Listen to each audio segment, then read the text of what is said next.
Sir నమస్తే sir. చెప్పమ్మా. Sir ఈరోజు టాపిక్ చాలా అద్భుతంగా ఉంది సార్.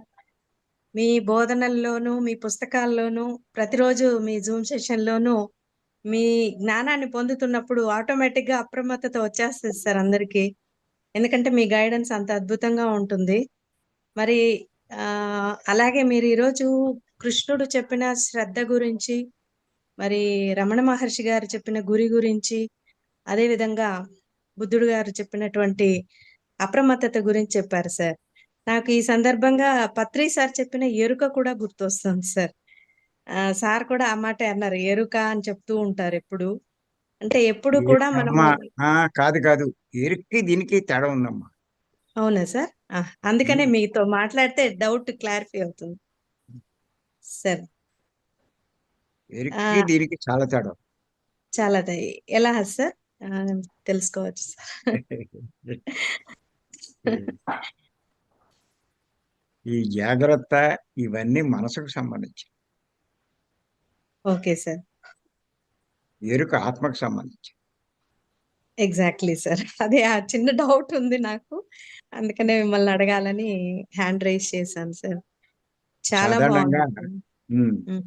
చెప్పండి మనం సార్. చేసే పనులన్నీ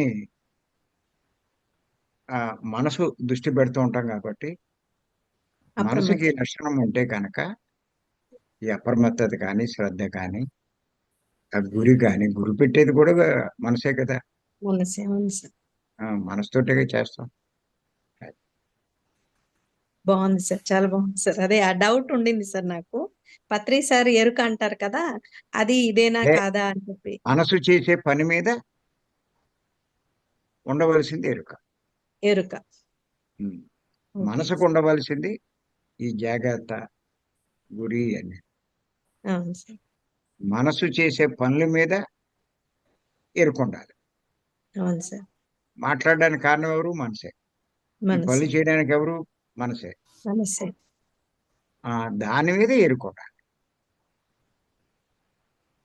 బావుంది సార్. నువ్వు ఏది మాట్లాడుతున్నావో ఆ! మాట్లాడేశాక నీకు తెలియడం కాదు. మాట్లాడ ముందే ఎరుకుంటే కనుక నీకు తెలుస్తుంది అవును. తప్పు మాట్లాడుతున్నావు. అది. బావుంది సార్. ఎరుక అంటే రాసుకో, కావాలంటే చెప్తాను. సార్ చెప్పండి సార్. గమనించే దాన్ని గమనించగలం. అవును. ఇంతకుముందు చెప్పారు సార్. అందుకనే డౌటొచ్చింది సార్. గమనించే దానిని గలగడం, గలగడం. దాన్ని ఎరుక అంటారు. గమనించేదే మనసు. అవును సార్. అందరూ మనోస్థాయిలో ఉన్నారు. అవును సార్. మనసుతోటే చేస్తున్నారు హ్మ్. ఏం చేసినా. Okay sir. ఆ మనసు చేసే పనుల మీద మనకు ఎరుకుంటారు. హ్మ్. ఓకే. Okay sir. బావుంది అంచేత సార్. అది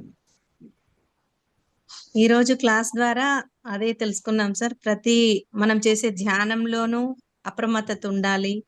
మరి చేసే పనులలోనూ, మరి మాట్లాడేటువంటి మాటలలో, మనం టాపిక్ సెలక్షన్‌లో ఇది చాలా చాలా ఇంపార్టెంట్ సార్. అలాగే హ్మ్, ఇవన్నీ కూడా తెలుసుకున్న తర్వాత ప్రతి అడుగు కూడా మనం ఆచితూచి మనం అప్రమత్తతతో వేయాలి.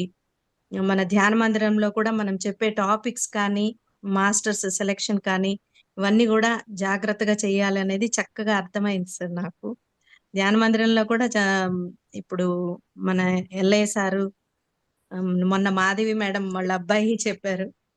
చక్కగా ఉంది. మీ సబ్జెక్టే బాగా వస్తోంది సార్. అందరూ అదే చెప్తున్నాము. ఇంకా మన తిరుపతి మాస్టర్స్ అందరూ గూడా కోఆపరేట్ చేస్తే చక్కగా మనం అక్కడ అవకాశాన్ని సద్వినియోగం చేసుకోవచ్చు సార్. అదొక్కటే. అన్నీ జరుగుతాయిలేమ్మా. సార్. మనం చేసే పని మనం చేయడమే. అవును సార్. ఏది ఎప్పుడు ఏది జరగాలో అది జరుగుతుంది. అవును సార్. ఈ ఒక్క అంశము మీరు ఈరోజు చెప్పింది ఎన్నో కోణాల్లో మీ ప్రతి టాపిక్‌లోనూ నాకు అర్థమవుతుంది సార్. మీ బుక్స్‌లో కానీ, మీరు చెప్పే క్లాసుల్లో మనం ఎంత జాగ్రత్తగా ఉండాలన్నది ప్రతి దానిలోనూ ఇండైరెక్ట్‌గా తెలుస్తూ ఉంటుంది సార్. ప్రతి టాపిక్‌లోనూ ఉంది సార్ ఈ సబ్జెక్ట్. బుద్ధుని బోధనలో ఉన్నటువంటి ఈ టాపిక్. నేచర్లో ఉండే అన్నీ ఆయన చెప్పాడు. అవును సార్. ఆయన నేచర్లో లీనమైపోయి చెప్పాడు. ఆ స్థాయిలో ఉండి చెప్పాడు. అవును. ఆ నిర్వాణాన్ని పొందాడు. నిర్వాణం పొందడం అంటే ఏంటి? ప్రకృతిలో కలిసిపోవడమే. అవును సార్. అంటే అంటే ప్రకృతి అంటే భగవంతుడు. ఆయన అవును నుంచి సార్. వచ్చిన మాటలే అన్నీ. దాన్ని అశ్రద్ధ చేయకూడదు. అదే చెప్పాడు. నీకు అజాగ్రత్త ఉంటే ఏముంది? కొడతావు, చేస్తావు, కొడతావు, చేస్తావు. అంతే.